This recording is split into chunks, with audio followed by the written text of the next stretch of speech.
کمال اتاتürk صاحب نے یہ کیا، انہوں نے مذہب اور سیاست کو جدا جدا کر دیا۔ انہوں نے کہا جس کا مسجدیں ہوں گی سرکاری خرچے پہ، مولوی کا تقرر ہوگا، امام کا تقرر ہوگا، مؤذن کا تقرر ہوگا، خطیب کا تقرر ہوگا، ریاست کرے گی۔ وہ ایسے چندے اور بیکیں اور فطرانے اور زکاتیں نہیں مانگے گی۔ آج بھی صرف ترکی ہی نہیں، دنیا بھر میں جتنے بھی اسلامی اور غیر اسلامی ممالک ہیں، میں نے پہلے بتایا 216 ہیں، ہر جگہ ترکی کمیونٹی موجود ہے اور ان کی اپنی مسجدیں آباد ہیں، لیکن کوئی مسجد، ساری مساجد میں جو امام متعین ہوتا ہے، مقرر ہوتا ہے، وہ ترکی کی جو اوقاف کا محکمہ یا اسلامی ریلیجیس ڈپارٹمنٹ ہے، اس کا تقرر وہ کرتا ہے، اور اسے وہیں سے جو لکھا آتا ہے وہی پڑھ کے، جیسے پہلے خلفاء کرتے تھے کہ خطبہ انہیں موصول ہوتا تھا سرکاری، اب بھی ٹرکش مساجد میں سرکاری خطبہ آتا ہے جو وہ آگے عوام کے سامنے امام صاحب پڑھتے ہیں۔ پوری دنیا میں جو مساجد ہیں وہ سرکار کی ملکیت ہیں، آج بھی پاکستان کی طرح نہیں ہے اور دوسرے کنٹری کی طرح نہیں ہے کہ یہ اس کی سنیوں کی ہے، یہ وہابیوں کی ہے، یہ بریلویوں کی ہے، دیوبندی کی ہے، اور یہ شیعہ کی مسجد ہے، یہ فلاں کی مسجد ہے، فلاں کی مسجد ہے۔ نہیں، کوئی ایسا نہیں لکھا، کوئی ایسا کر ہی نہیں سکتا۔ وہ ایک سنی مسلمان مملکت ہے اور اس لیے وہاں پہ ایک ہی شریعہ چلتی ہے اور جو ان کی ہے۔ اس کے علاوہ ترکی میں انہوں نے جو اس سے آگے بڑھ کے کام کیا وہ یہ کہ کمال اتاتürk صاحب نے ایک کمال یہ کیا کہ ترکی کے اندر ذات پات کو ختم کر دیا۔ یہ جیسے ہمارے لکھا ہوتا ہے کہ چودھری، مطلوب احمد ولیچ، قادری، حنفی، شافی، یہ وہ آگے کر کے اتنا لمبا نام ہو جاتا ہے۔ تو اگر سید ہو بندہ پھر تو نام 2-4 انچ اور بھی لمبا ہو جاتا ہے۔ تو انہوں نے کیا کیا، سارے یک مشت ایک ہی آرڈر میں کہا کہ آج سے ایک فرسٹ نیم ہوگا اور ایک لاسٹ نیم ہوگا۔ اگر آپ نے محمد علی رکھنا ہے تو نہیں رکھ سکتے، آپ یا محمد رکھیں یا علی رکھیں۔ آپ کا سرکاری نام، انہوں نے 100 نام تقریباً جو ہے وہ متعارف کرائے کہ یہ 100 نیم ہیں، آپ ان کو ہم آپ جس کا دل چاہے، جس فیملی کا دل، سارے مل کے ایک نام لے لو۔ اگر کوئی فیملی ہے جو ساری فیملی ایک نام سے رہنا چاہتی ہے، یعنی وہ شہروں کے نام پہ، بزرگوں کے نام پہ، اور دریاؤں کے نام پہ، اور پہاڑوں کے نام پہ ان کی ذاتیں ہیں آج بھی ترکی کے اندر۔ ترکی میں مطلب ایک کوئی ترخان، کوئی موچی، کوئی لوہار ادھر بھی تھے، بلکہ ساری دنیا میں ہے، ابھی تک ہے، جرمن میں ہے، امریکہ میں ہے، شوز میکر یا مطلب گولڈ سمتھ، لوہار یا مطلب سنارا، یہ آج بھی ساری دنیا میں ہے۔ ترکی نے اس کو ختم کیا۔ ترکی کہا کہ ایک فرسٹ نیم ہوگا، ایک آخری نام ہوگا، اور آخری نام وہ ہوگا جو ہم 100 نام کا ایک آپ کو دے رہے ہیں، آپشن دے رہے ہیں۔ آج ترکی کے لوگ آپ کو ان کی ذاتیں جو ہیں وہ دریاؤں کے نام پہ، پہاڑوں کے نام پہ، شہروں کے نام پہ اور بڑے بزرگوں کے نام پہ ملے گی، اور وہ 2 ہی لفظ ہیں۔ یعنی میں اگر مطلوب احمد ولیچ ہوں تو ایسا نہیں کر سکتا، میں مطلوب ولیچ کروں گا۔ اس طرح انہوں نے ایسا نظام قائم کیا، اور آج دیکھیں ترکی کے اندر کوئی فرقہ واریت نہیں ہے، ترکی کے اندر کوئی کسی قسم کی یہ چیزیں نہیں ہیں کہ عوام کو آپس میں خلیج پیدا کی جائے، ان کو آپس میں ان کے درمیان ٹینشن ہو، کوئی نہیں ہے۔ آج ایک یلدیز، آج ایک ایربکن، آج ایک اردوان اگر ایک جوتے پالش کر رہا ہے تو دوسری طرف مسجد صدارت پہ ایک ایربکن بیٹھا ہوا ہے، یعنی بالکل ان کے کوئی ذات وہ کوئی قبیلے کا نام ساتھ نہیں لگتا. یہ سب سے بڑا جو اس ترکی پہ، اپنی مملکت پہ، اپنی اس دھرتی پہ احسان تھا کمال اتاتورک کا، جسے آپ لوگ، آپ ویورز میں سے جس کو سمجھ آئے وہ ذرا سوچیے گا یہ ولاگ دیکھنے کے بعد، کیا کمال اتاتورک نے اچھا نہیں کیا؟ پورے ترکی میں یعنی ہزاروں میل کا ترکی ہے، بڑا ملک ہے، یہ آپ کو ایک سید نہیں ملے گا، ایک سادات نہیں، ایک بھی مجھے ثابت کر کے دکھائے. حالانکہ سارے سادات آنے تو پہلے ادھر چاہیے تھے، پورے ترکی میں آپ کو نہیں ملیں گے. یہ بخاری، رضوی، یہ نقوی، یہ گیلانی، جیلانی، یہ آپ کو ترکی میں نہیں، بھائی ادھر نہیں ملیں گے. تو اس کے بعد جناب جو کمال اتاتورک صاحب نے اس سے آگے جو کام کیا وہ یہ تھا کہ انہوں نے قوم کو ایک نیشنلزم کی طرف لے کے گئے. آج دیکھیں ترکی کا لال جھنڈا، سفید چاند، آج پوری دنیا میں جھنڈے سے پیار دنیا میں سنا ہے کہ دو ہی قومیں کرتی ہیں، ایک امریکن اور ایک ٹرکش، ورنہ اپنے فلیگ کی، اپنے جھنڈے کی اتنی عزت کوئی اور قوم نہیں کرتی. اور اس لیے آج ان کا علم بلند بھی ہے. اچھا، اس میں اب چلتے ہیں جی مذہب سے، طریق سے ہم مذہب پہ آئے، مذہب سے ہم سیاست پہ آتے ہیں. ترکی میں جو نظام رائج ہے، ابھی ہم اس کے متعلق بات کریں گے، اور وہ ہے ترکی کے اندر ایک جمہوری نظام ہے. اور جمہوری نظام میں آپ 200 پارٹی بنا لیں، جس بندے کا دل کرتا ہے، جو ایک ووٹر کے طور پہ ایلیجبل ہے، کوالیفائڈ ہے، وہ پارٹی بنا سکتا ہے. اس لیے ترکی میں بھی بے شمار پارٹیاں ہیں. لیکن کیا بات ہے کہ کل وہ جو ایک وزیر اعظم تھے ایک پارٹی سے، آج ان کی پارٹیوں کی لسٹ میں تو ہے، پارلیمنٹ میں ایگزسٹ نہیں کر رہی. یہ کیا بات ہوئی؟ چلیں میں آپ کو آج اس مسئلے پہ بھی تھوڑا بتانے کی کوشش کرتا ہوں کہ اس کے اندر یہ کیا معجزے ہیں. مطلب آپ یہ سمجھیں کہ ٹرکی میں اس وقت پارلیمنٹ کی 600 سیٹس ہیں، نشستیں. اب 20 پارٹیاں الیکشن میں حصہ لیتی ہیں، لیکن جس پارٹی 7% ووٹ یا حاصل نہ کر سکے، یا پھر 20 سیٹوں سے کم اس کی سیٹیں ہوں 600 میں سے، وہ پارٹی کسی بھی بڑی پارٹی کے ساتھ مل کر کوalition گورنمنٹ نہیں بنا سکتی. اچھا جی، یہ کیسے ہوا جی؟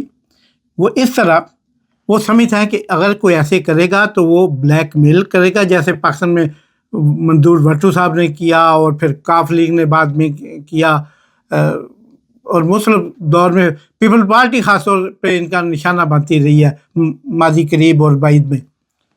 تو ایسی چیزوں کا تو ترکی میں یہ اگر کسی سیاسی پارٹی کی 20 سیٹوں سے کم ہے یا 7% ووٹوں سے کم ہے، تو وہ پارٹی جو ہے 7% ووٹوں سے کم ہے تو آئندہ الیکشن نہیں لڑ سکتی. پارٹی کے طور پہ، وہ نشان کے طور پہ، وہ اب ایک پارٹی کے طور پہ رہ تو سکتی ہے، لیکن اس کو کوئی برات، کوئی اس کو فنڈ، کوئی حکومت کی طرف سے نہیں ملے گا. اگر 20 سیٹیں نہیں 19 سیٹیں ہیں تو وہ کسی پارٹی کے ساتھ مل کے حکومت بھی نہیں بنا سکتے.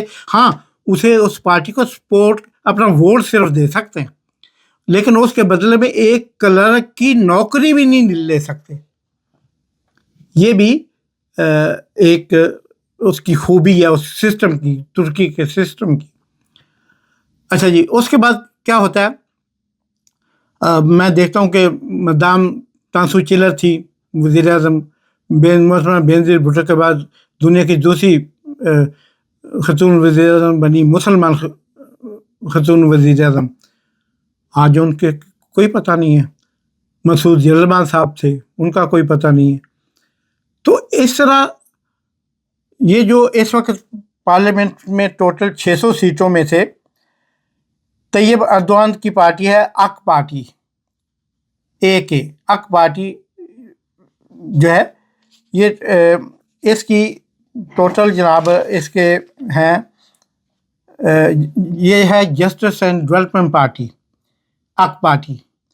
اور طیب اردوان صاحب جو پہلے آج سے 2002 میں یہ استنبول کے میئر تھے، لیکن اس وقت ان کی پارٹی تھی رفع پارٹی، یعنی ویلفیئر پارٹی.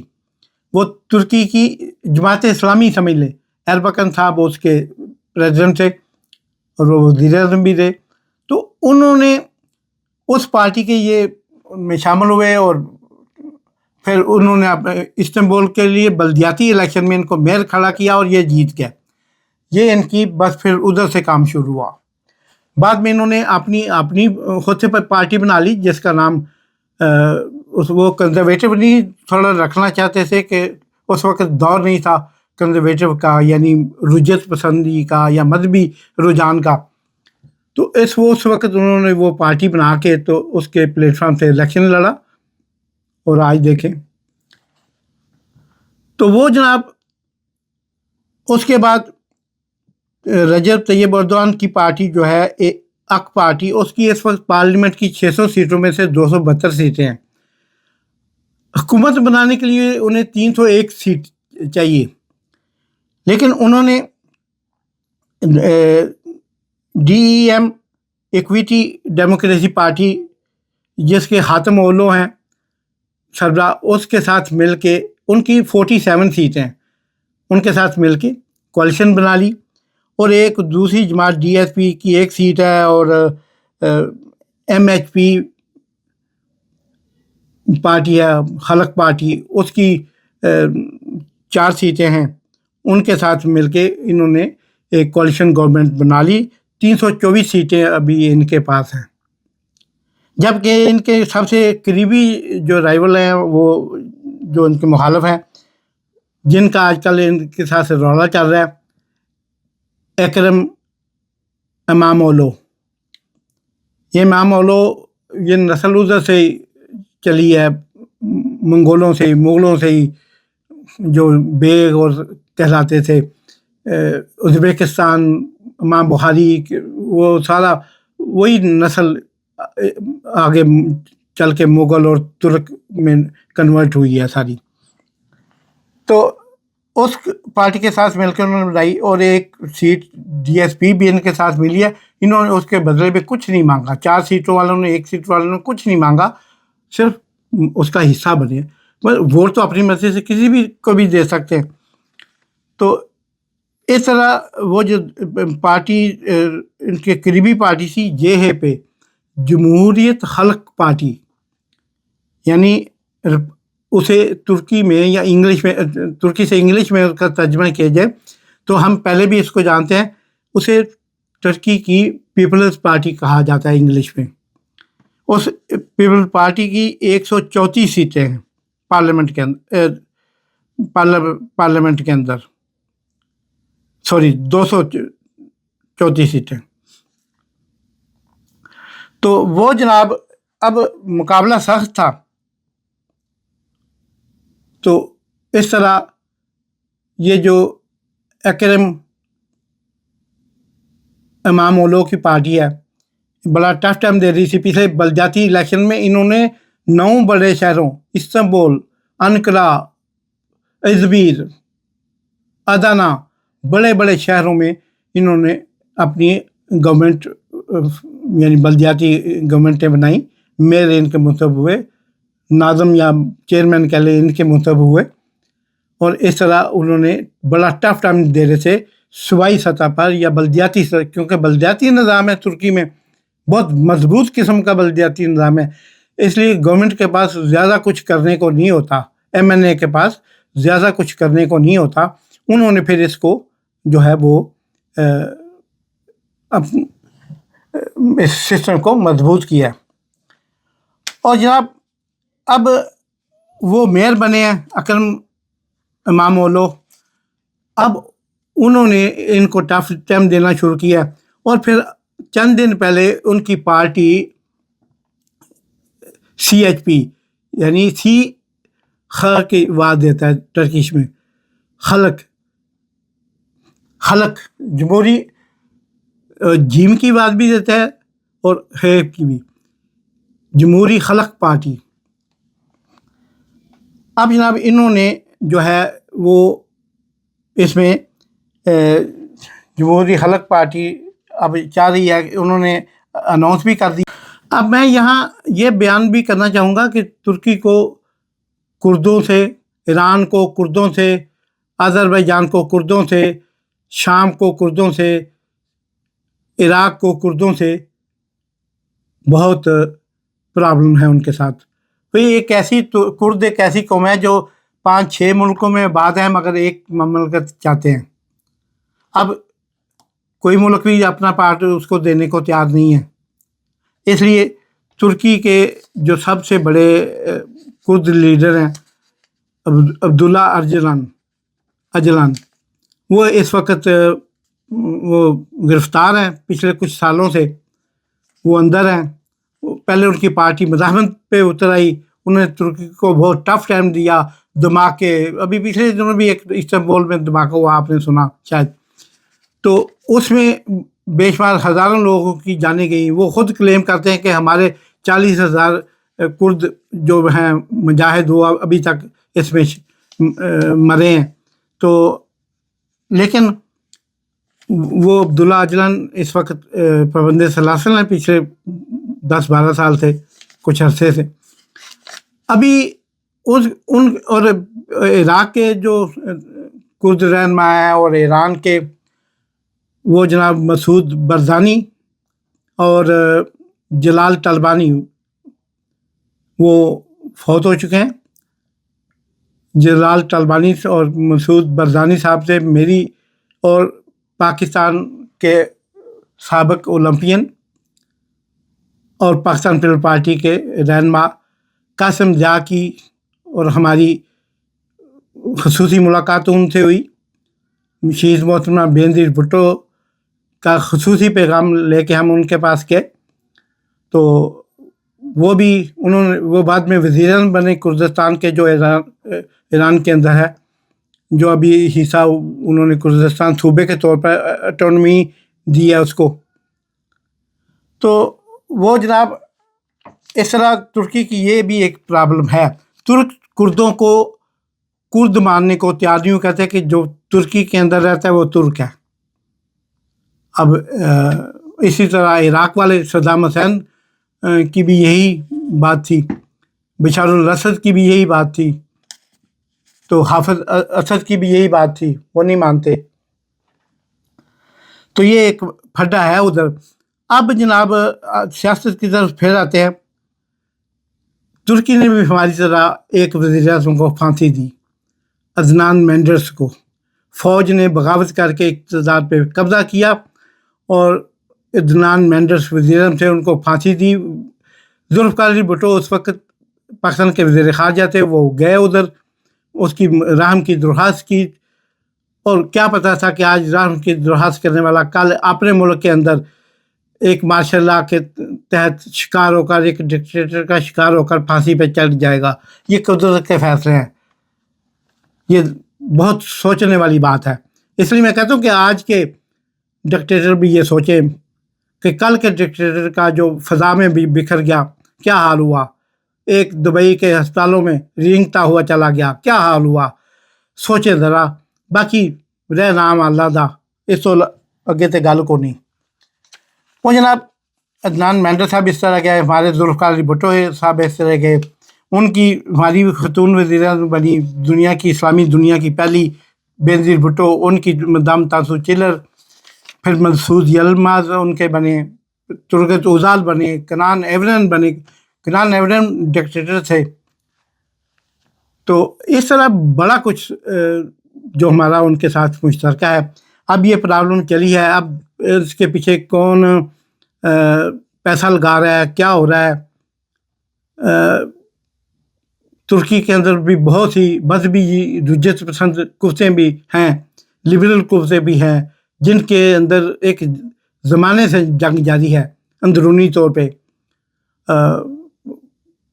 یہی وجہ ہے کہ پچھلے دنوں ترکی میں جو پرابلم ہوئی ہے اس کے بھی نتائج کچھ اچھے نظر نہیں آتے ترکی کے لیے. میں کہہ رہا ہوں طیب ایردوان ہمارے لیے ایک آبدہ لیڈر ہے، جیسے ایک ترک کے لیے عمران خان آ جائے، نواز شریف آ جائے، بلاول بھٹو آ جائے، کوئی آ جائے، انہیں سے کیا، انہیں تو پاکستان سے کرتا ہے. ہمیں بھی ایک صحت مند، توانا، مضبوط ہمارا دوست، ہمارا ترکی چاہیے. وہ کوئی بھی پارٹی ہو، اس کا کوئی بھی دھرم ہو، اس کی کوئی بھی عقیدہ ہو، اس کا کوئی بھی سیاسی پارٹی ہو، اس کا کوئی بھی انتخابی نشان ہو. لیکن یہ طیب ایردوان صاحب کے خلاف کوئی سال پہلے آپ کو یاد ہوگا 2016 میں ایک کو بھی ہوا تھا، فوجی کو، جس میں بندے فوج کے بڑے افسر گرفتار ہوئے تھے، ہزاروں کی تعداد میں انہیں فوج چھوڑ کے جانا پڑا. آج بھی ایک اندازے کے مطابق 5000 سے زائد فوجی افسران جیلوں میں سزا کاٹ رہے ہیں، اس جو ناکام کو ہوا تھا، جو ناکام انقلاب آیا تھا اس کی، جیسے پاکستان میں بھی کچھ کاٹ رہے ہیں. تو ایسے ان سارے ماحول کو دیکھا جائے تو ترکی اور ہماری ہم جتنے انسٹیبل ہیں وہ اس طرح تو نہیں ہیں. ان کی معیشت مضبوط ہے. ہاں لیرے پہ ابھی فرق پڑا ہے، ان کے کرنسی کو لیرا کہتے ہیں، اس پہ اثر پڑا ہے، لیکن وہ ایسا نہیں کہ وہ اس پہ نہ کر سکیں. اب دیکھیں طیب ایردوان صاحب نے اکرم امامولو کو گرفتار کر لیا. یہ استنبول کے میئر منتخب ہوئے، اس پہ چارجز لگائے ہیں، جس طرح عمران خان پہ چارجز لگے ہیں اور دوسروں پہ چارجز لگتے ہیں. جیسے نواز شریف صاحب پہ بھی ایسے ہی میں سمجھتا ہوں کہ جب حکومت جاتی ہے دوسری آتی ہے تو لگاتے ہیں. تو اب دیکھیں اس کا آگے کیا بنتا ہے. لیکن اب تک کے حالات کے مطابق کچھ عرب قوتیں بھی نہیں چاہتی کہ طیب ایردوان مضبوط ہوں اور پھر وہ کہیں اتنے نہ مضبوط ہو جائیں کہ ہم سے حصہ مانگنے لگ جائے. اور اسی طرح امریکہ بھی نہیں چاہتا، یورپ کے ملک بھی کچھ نہیں چاہتے کہ ترکی اتنا مضبوط ہو جائے کہ وہ پھر وہ کیا وہ کہتے ہیں کہ میری بلی مینو میاؤں نہ کرنے لگ جائے. لیکن ہم بسیط پاکستانی، ہم دوست ہیں ترکی کے، ہم سب، میں اپنی طرف سے تمام پاکستانیوں کو ترکی کا دوست گردانتا ہوں اور ہم ان کی بہتری کے لیے دعا گو ہیں. جس کو سب سے بہتر فیصلہ عوام کرتے ہیں. اور اگلے الیکشن 7 مئی 2028 کو ہو رہے ہیں، انتظار کریں عوام کس کو پسند کرتے ہیں، اکرم امامولو کو یا رجب طیب ایردوان کو. یہ فیصلہ عوام کے ہاتھ کا ہے. آپ دیکھتے رہیے مطلوب رائے آفیشیل. اسے لائک کریں، سبسکرائب کریں، دوستوں آپ کے ساتھ شیئر کریں. آپ کی محبتوں کا بہت بہت شکریہ. پاکستان پائندہ باد.